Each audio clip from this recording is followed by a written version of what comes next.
My name is Marcus Cole, and I spent the last 35 years of my life working for a company that to the outside world appeared to be a model of success and innovation.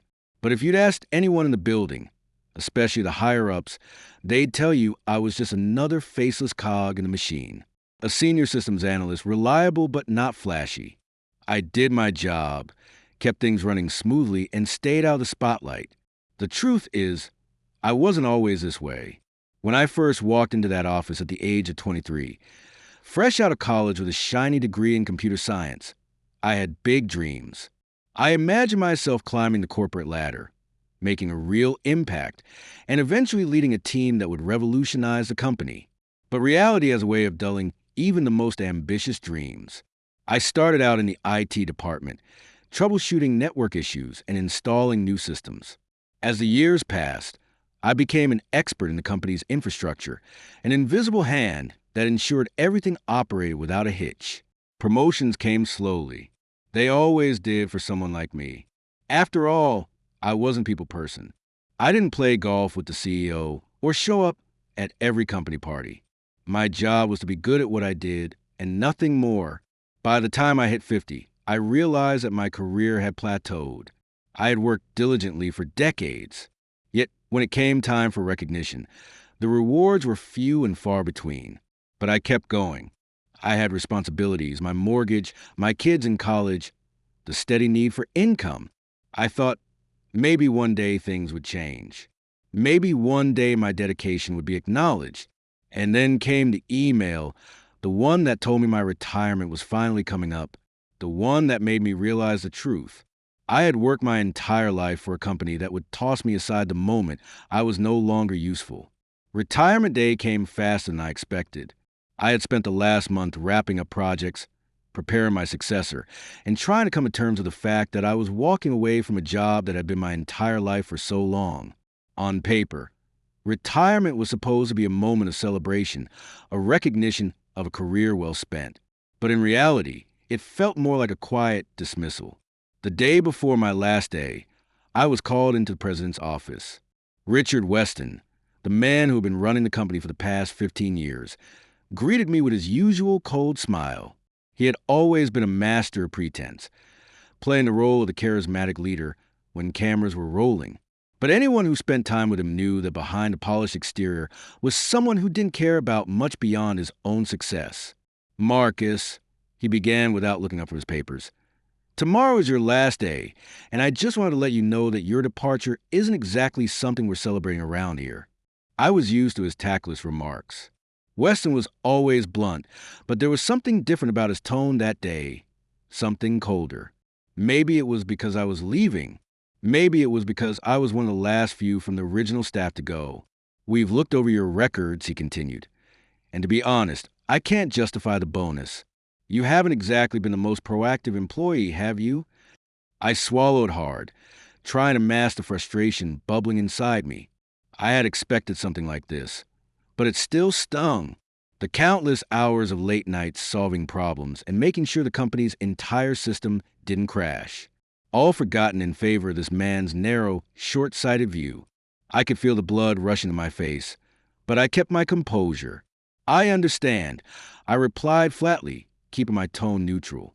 Weston's eyes gleamed with an almost predatory satisfaction. I'm sure you do. I won't be spending a dime on a worthless employee like you. Your retirement package is already processed. Consider it a farewell. He leaned back in his chair, arms crossed, as though his words were the final verdict. For a moment, I felt a surge of anger at the injustice, at the way he had reduced my entire career to nothing more than a number on a spreadsheet. But I didn't show it. Instead, I simply nodded. Got it, I said, a cold resolve settling over me. I stood up and walked out of his office without another word, my heart pounding in my chest. I had always believed in doing the right thing and playing by the rules. But the truth was, I had given my best years to this company, and in return, they had given me nothing.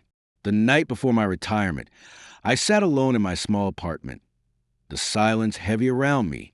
I hadn't felt this empty in years, like I was just waiting for something to happen. I could hear Weston's words echoing in my mind. Worthless employee. The phrase cut deeper than I cared to admit. I had spent decades helping this company grow, ensuring its systems ran smoothly. And now, after all that time, I was nothing more than a liability. As the hours passed, an idea began to form. One that started as a fleeting thought, but soon consumed me entirely. What if I left with more than just my memories? What if on my final day, I could show Weston and the others exactly who they had underestimated all these years? The more I thought about it, the clearer it became. I had worked in the IT department long enough to understand the company's systems inside and out. I knew the vulnerabilities, the backdoors, the hidden codes. I had access to everything. And while I had always followed the rules, there was one thing my contract had made abundantly clear. Upon my departure, I had the right to delete my work and erase any trace of my contributions. It wasn't just about revenge. It wasn't about being petty. It was about sending a message. I had given my time, my energy, my knowledge to this company, and in return, they had dismissed me like I was nothing. But they didn't realize that I had the power to leave my mark, not just in the systems, but in the company's very foundation. I spent the night preparing. I logged into my computer, making sure everything was ready for the next day. The tools I needed to access the company's core systems were all in place. I wasn't going to destroy everything. Not at first. I wasn't going to burn the building to the ground. No, I was going to do something far more calculated. By morning, I was no longer angry.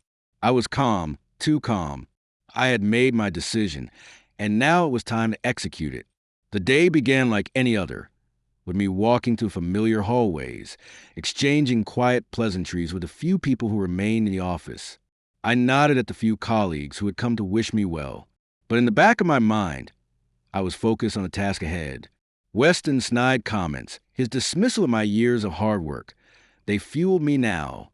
I wasn't going to let him or anyone else get away with it. At noon, I received a message from HR, something about a small farewell gathering in the break room. I almost laughed. A gathering. It was a formality, a token gesture to appear gracious, when in reality, they had no interest in me as a person. It was a chance for them to pat themselves on the back for sending me off with a handshake and a good luck. I ignored the invitation. My work, the one that mattered, was already in motion. I slipped into my office for the last time, locking the door behind me. The familiar hum of computers and the soft clack of keyboards filled the air. But I was in another world. I connected to company network, bypassing the usual firewalls with ease.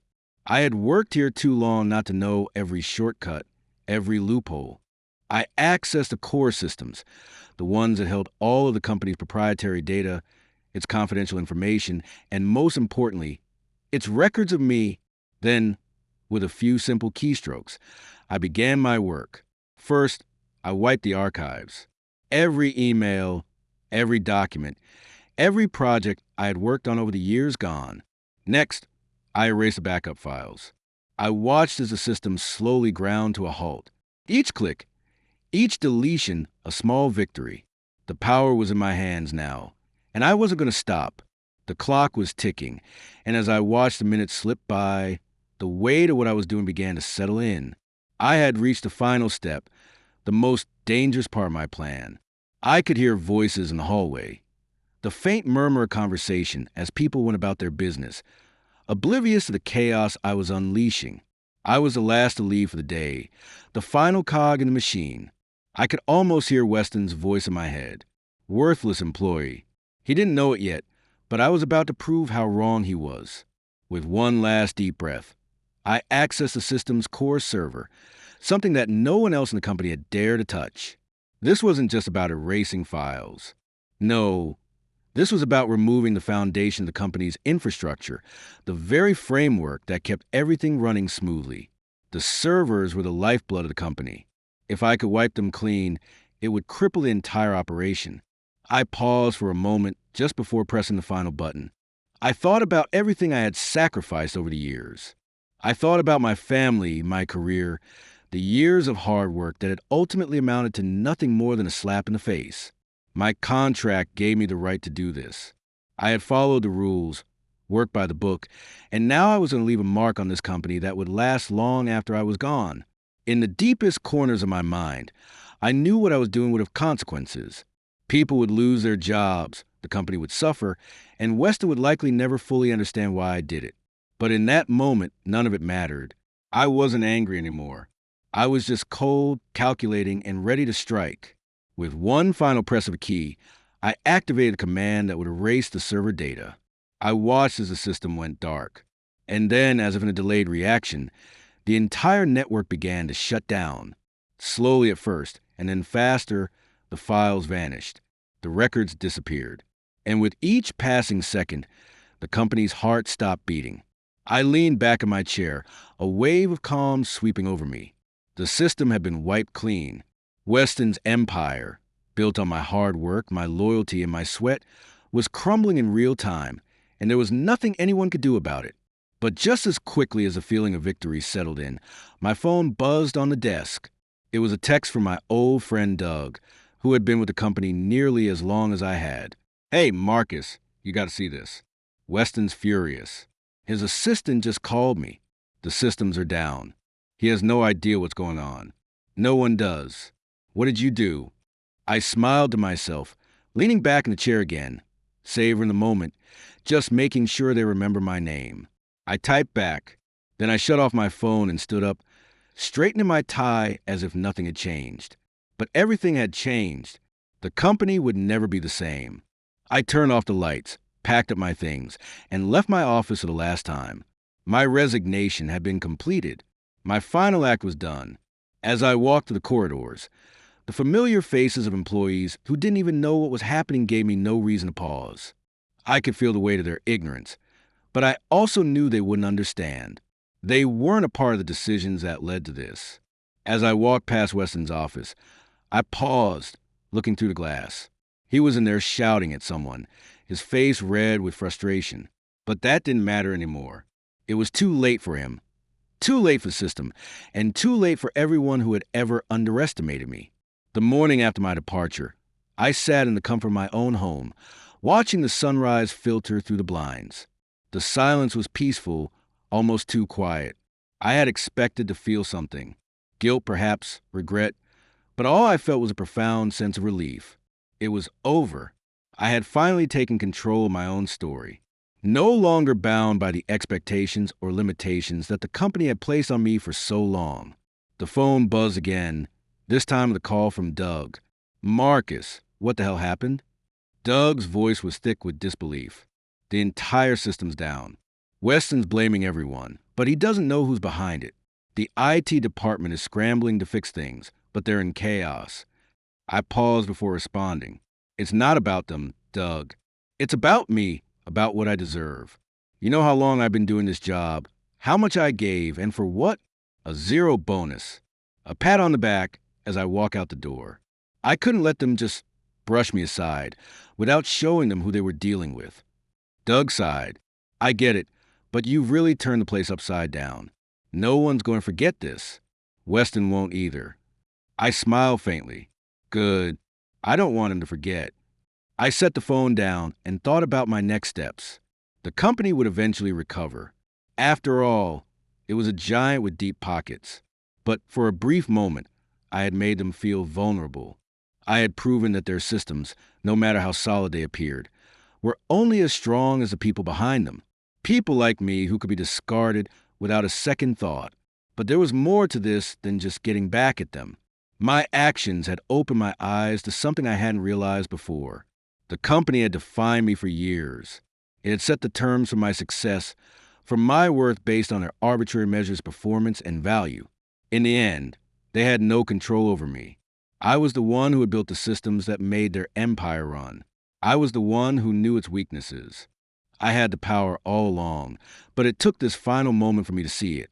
I could have walked away quietly, accepted my pitiful bonus, and retired with the same sense of resignation I'd felt for the last few years. But I chose something different. I chose to redefine what success meant for me. It wasn't about the bonus, the title, or the recognition from people who would forget my name as soon as I was gone. It was about owning my life, about making a stand, even if it was the last thing I ever did in that office. 2 weeks later, I received an email from Weston's assistant. The company had restored most of the systems, and they were offering me a substantial retirement package as a gesture of goodwill. But it didn't matter. I had made my point. The power of their position, their control over me, had shattered the moment I walked out that door. And so I moved on. I spent my time with family, took long walks in the park, and explored the hobbies I had abandoned over the years. I took up painting, something I had always wanted to do, and I found peace in it, peace that I hadn't felt in decades. Weston and the others, they never truly understood why I did it. They never knew the depth of my frustration or the years of pent-up resentment. But that was the point. I didn't do it for them. I did it for me. I had spent too long being defined by someone else's version of success. But in the end, I realized that I had always been the one who held the power. I had simply waited for the right moment to use it.